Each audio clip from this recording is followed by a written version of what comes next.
Good morning, কেমন আছেন? আশা করছি ভালো আছেন। আমি এখন 9টার থেকে ব্লগটা শুরু করলাম। আজকে উঠেছি দেরি করে, কি গরম, উঠতে পারিনি সকাল সকাল। আপনাদের ভালোবাসায় আমিও ভালো আছি। গরমে ভালো লাগছে না, উঠে আজকে কাজ করতে পারিনি বেশি, খালি ফ্রেশ হয়ে চাটা খেয়েছি। আর এই এখন এই বাসি কাজগুলো করব, দেখতে থাকুন। আশা করছি আপনাদের ব্লগটা ভালো লাগবে। এই যে রান্নাঘরের অবস্থা দেখুন, এই যে বাসন টাসন, বাসি কাজগুলো সারবো, বাসন টাসন মেজে, দেখতে থাকুন। এই যে কালকের বাসনগুলো আমি সুন্দর করে গুছিয়ে নিচ্ছি। ওই রাত্রে আর এইগুলো ইচ্ছা করে না, করি না। সারাদিন যা কাটি, গা হাত পা ব্যথা করে। এই যে সুন্দর করে যে বাসনগুলো সব যেখানেরটা সেখানে গুছিয়ে রাখবো। গুছিয়ে রেখে তারপরে আর বাদ বাকি কাজগুলো করব। এর মধ্যে এডিট করতে হয়, ভিডিও ছাড়তে অনেক কাজ এর মধ্যে থাকে। বিকালে আমি বেশিরভাগই ভিডিওর কাজই করি। এই সকালে ছাড়বো, এইগুলোর এডিট টেডিট করে রাখি। এই যে সুন্দর করে বাসনগুলো গুছিয়ে নিচ্ছি। এরকমভাবেই এই গরমে কাজ করে যেতে হয়। এই গ্যাসের কাছে আসলে আর রেহাই নাই। সকালবেলা উঠে যে গ্যাসটা সুন্দর করে, বাসি গ্যাসটা মুছে নিলাম। এমনি ওই রাত্রে একটু ন্যাকড়া দিয়ে গুলিয়ে মুছে রাখি, কেন ওই বাসি গ্যাস রাখে না, রাত্রে ওইভাবে রাখে না বলে মুছে রাখি। সকালেও আবার একটু মুছে নিই। মুছে নিয়ে এই যে বাসনগুলো মেজে নেব। এই যে অল্প কটা বাসন আছে রাত্রের, ওই বাসনগুলো সুন্দর করে মেজে নেব। মেজে নিয়ে তারপরে বাদ বাকি কাজ করব। এই যে বাসনগুলো সুন্দর করে মেজে নিচ্ছে, এইটাই তো আমাদের হাউস ওয়াইফদের কাজ। ঘরেও যেরকম খাটনি হয়, বাইরেও সেরকম খাটনি হয়। বাইরেও যেরকম কাজ করে, মেয়েরাও ঘরেও অনেক কাজ করতে হয়। এত গরম, রান্নাঘরে ঢুকলে একদম জীবন বেরিয়ে যাচ্ছে। প্রচণ্ড গরম। এখন সকাল হলেই গরম লাগা শুরু হয়েছে। বৃষ্টি বাদল নেই, একটু হাওয়া নেই, সকালবেলা গুমোট হয়ে থাকছে। এই গরমে রান্না করতেও ইচ্ছা করছে না, খেতেও ভাল লাগছে না। খালি টক জিনিস খেতে ভাল লাগছে এখন। পান্তা ভাত, ওই আম মাখা, ওই সবই খেতে ভালো লাগছে। এই গরমে রিচ খাবার খেতে ভালো লাগছে না, ওই জন্যে না ওই হালকা পাতলা করে আমাদের জন্য বানাচ্ছি। যে সুন্দর করে বাসনগুলো মেজে নিলাম। মেজে নিয়ে এটা এখন আমি এই সকালবেলা ভয়েস ওভারটা দিচ্ছি, এডিটটা করে রেখেছি, সকালে ভয়েস ওভারটা দিয়ে ছেড়ে দেবো। এই যে সুন্দর করে বাসনগুলো মেজে নিলাম। মেজে নিয়ে তারপরে বাদবাকি কাজ করতে বেরিয়ে যাব। আর রুটি করব, আলুর তরকারি করব, আলু ভাজবো, সরি ভুল হয়ে গেল। আমরা পান্তা ভাত খাবো, ওই আলু ভাজবো আর রুটিটা করব। রুটি একজন নেবে আর আমার মেয়ে খাবে। মেয়ে পান্তা ভাত খায় না। আমার আবার খুব ভালো লাগে, প্রিয় খাবার পান্তা ভাত। শুকনো লঙ্কা দিয়ে এই গরমকালে পান্তা ভাত খেতে খুব সুন্দর লাগে। এই যে সুন্দর করে বাসনগুলো ধুয়ে নিলাম। ধুয়ে নিলে এই যে অল্প কটা রাত্রেও মাজি, তারপরে কিছু কিছু বাসন থেকে যায়, সব বিকালে সব মাজা হয় না। সব পরিষ্কার করে ফেললাম। এবার রুটি করব, আবার একটু চা করব, করে তারপরে আর বাদ বিছনা টিছনা তুলবো। আমার তো এইগুলিই কাজ, এগুলি শেয়ার করি। আপনাদের ভালো লাগছে না লাগছে কমেন্টও করেন না, বুঝতেও পারি না। কমেন্ট করলে আমি বুঝতে পারি, তাহলে আমার ভালোও লাগে ভিডিওটা করতে। আপনারা দেখে প্লিজ সাবস্ক্রাইব করে দিতে পারেন। আমার ভিডিওটা একটুখানি ওয়াচ করুন, এইটাই আপনাদের কাছে অনুরোধ রইল। দেখতে থাকুন। এই যে চা করে নেবো, বাসন টাসন মেজে একটু চা খাবো। চা খেয়ে তারপরে রুটি করবো। এই যে দুধটা ভালো করে জ্বালিয়ে নেবো জলের সাথে। যত জ্বালাবেন তত চা খেতে ভালো লাগবে। যে চা হয়ে গেছে, চাটা ছেঁকে নেবো, ওইদিকে চা খাবো আর রুটিটা করে নেবো। রুটি করবো আর আমাদের পান্তা ভাত আছে, ওইটা খাবো আলু ভাজা দিয়ে। আজকে আর বেশি ভারী টিফিন করিনি। এইভাবেই আমার সারাদিন যায়। আর লোকের সাথে গল্প টল্প করার সময়ও হয় না, মেশারও সময় হয় না। না মেশাই ভালো। এখন লোকের সাথে মিশতে গেলেই নানা রকম কথা, নানা রকম চুগলির থেকে ঘরে বসে কাজ করাই ভালো। এই যে আলু ভাজা বসাবো, ভালো করতে গেলেও খারাপ হয়ে যেতে হয় অনেক সময় সংসারে। আগে বুঝতাম না, এখন বুঝি ভালো মতনই। আলু ভাজি, পান্তা ভাত খাবো। গরমে পান্তা ভাতটাই ভালো লাগছে খেতে গরম ভাতের থেকে। আমার মেয়ে খাবে না, মেয়ের জন্য রুটি করে দিয়েছি আর আমরা পান্তা ভাত খাবো। শুকনো লঙ্কা ভেজে নিলাম। পান্তা ভাতই গরমে খেতে ভালো লাগে ও রুটির থেকে। রুটি খেতে ভালো লাগছে না গরমে, এই জন্য ঝানাই করছি।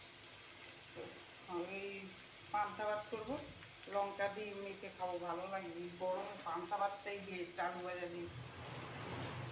খাওয়া যাচ্ছে না এত গরম, ওর থেকে এই পান্তা ভাত খেতে খুব ভালো লাগবে। শুকনো লঙ্কা মেখে আমরা খুব খেতাম, আমি চানাচুর দিয়ে ভালো লাগে বেশ খেতে।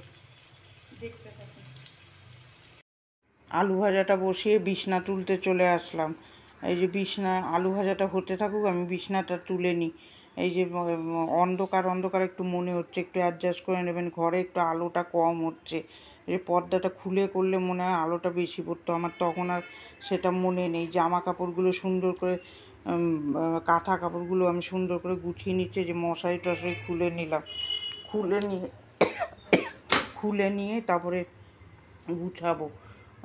এই এত গরমে বরফ বরফ জলগুলো খাচ্ছি বলে ওই জন্য মনে হয় এরকম ঠান্ডা লাগছে, গলা ব্যথা করছে, কিন্তু না খেয়েও থাকতে পারছি না। এই যে চাদরটা ঝেড়ে ঝেড়ে সুন্দর করে পেতে নিলাম।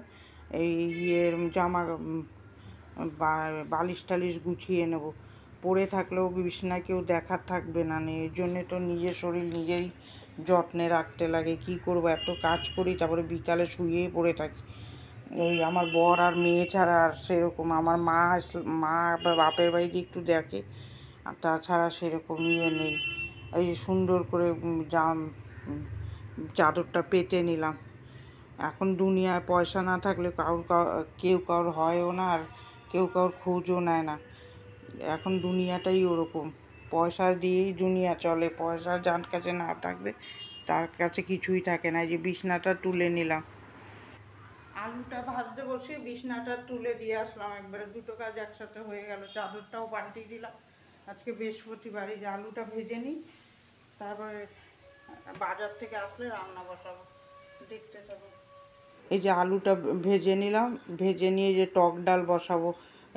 মটর ডাল দিয়ে আজকে টক ডাল করবো। রোজ রোজ মুসুর ডাল দিয়ে করি, আজকে মটর ডাল দিয়ে করবো। এই যে মটর ডালটা সিদ্ধ করে নামিয়ে নিয়েছি, ওদিকে ভাত হচ্ছে। এখানে শুকনো লঙ্কা সর্ষা ফোড়ন দিয়ে আমটা একটু ভেজে নেবো। আমটা যদি একটু ভেজে নেওয়া যায়, হলুদ লবণ দিয়ে একটু সেন্ট বেরোয় টক ডালে, খুব ভালো। ওই জন্যে ওরকমভাবে ভেজে নিয়ে তারপরে সুন্দর করে ডালটা ছেড়ে দেবো। এই আমটা ছেড়ে দিলাম, ওর মধ্যে একটু লবণ আর হলুদ দিয়ে ভেজে নেব, তাহলে সেই টক ডালের সেন্টটা খুব সুন্দর বেরোয়। আর কাঁচা দিলে সেই সেন্টটা সুন্দর আসে না। তারপরে ওই ভাজা ভাজা করে ওই ডালটা ছেড়ে দেবো, ওর মধ্যে একটুখানি মিষ্টি দিয়ে দেবো, তারপরে নামিয়ে নেবো। নামিয়ে নিয়ে কড়াইতে এই যে সোয়াবিনের তরকারি করব, তেজপাতা আর গোটা জিরা দিয়ে আলুটা ভেজে নেব। ভেজে নিয়ে নিরামিষ করব, ডালটা একটু পাতলা করব। মটর ডাল দিয়ে আমার আবার টক ডাল ভাল লাগে না, ওরা আবার খায়, আমাদের শ্বশুরবাড়ির লোকরা আবার মটর ডাল দিয়ে খায়। সোয়াবিন আর আলুটা ভালো করে ভেজে নিলাম, আদা দেবো আর জিরার গুঁড়ো, শুকনো লঙ্কার গুঁড়ো দিয়ে ভালো নিরামিষ একটা তরকারি করব, গরম মশলা দিয়ে নামিয়ে নেবো। ওইদিকে ডালটাও নামিয়ে নেবো। ডালটাও হয়ে এসছে, হলুদ দিলাম, জিরার গুঁড়ো দিয়ে সুন্দর করে করে নেব, কষিয়ে নেব। কষিয়ে টষিয়ে নিয়ে জল দিয়ে দেবো। এই জল দিয়ে না, ওই পাশের গ্যাসে দিয়ে এখানে আম পোড়াবো। আম পোড়া করবো আজকে, আম পোড়ার শরবত। এই আম পুড়িয়ে আম পান্না করবো, এই গরমের দিনে আম পান্না খেতে খুব ভালো লাগে। আম পুড়িয়ে শরবত করবো, দেখতে থাকো।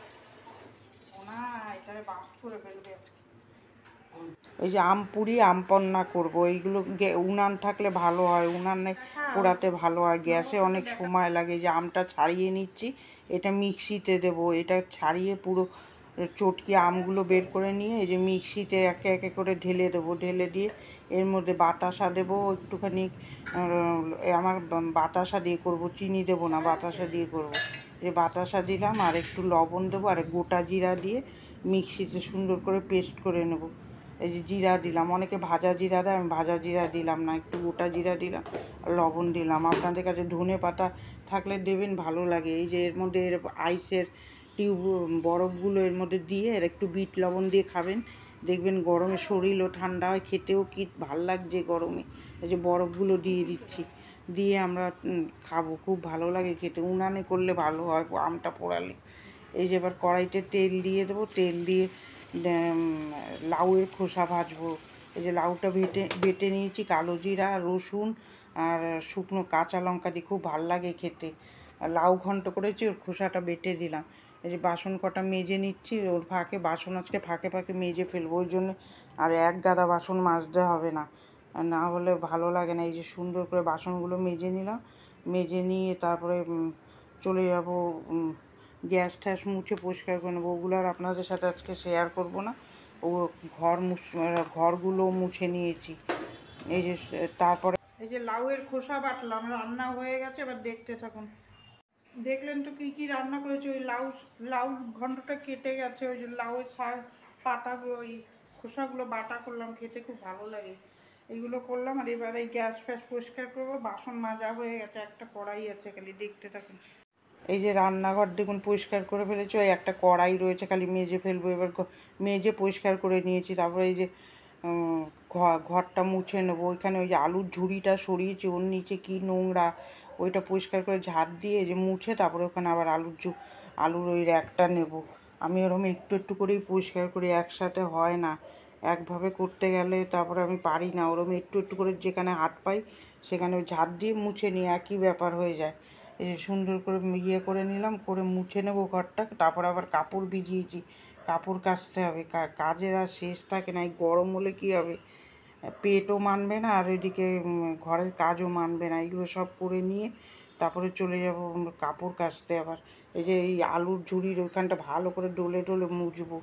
লাঠি দিয়ে হয় না। আজকে মুছে ফেললাম তাড়াহুড়ো করে। এই যে সুন্দর করে র্যাকটা মুছে ওখানে র্যাকের জায়গায় রেখে দেবো। ওরকমভাবেই আমি কাজগুলো সব একটু একটু করে সরিয়ে সরিয়ে পরিষ্কার করি।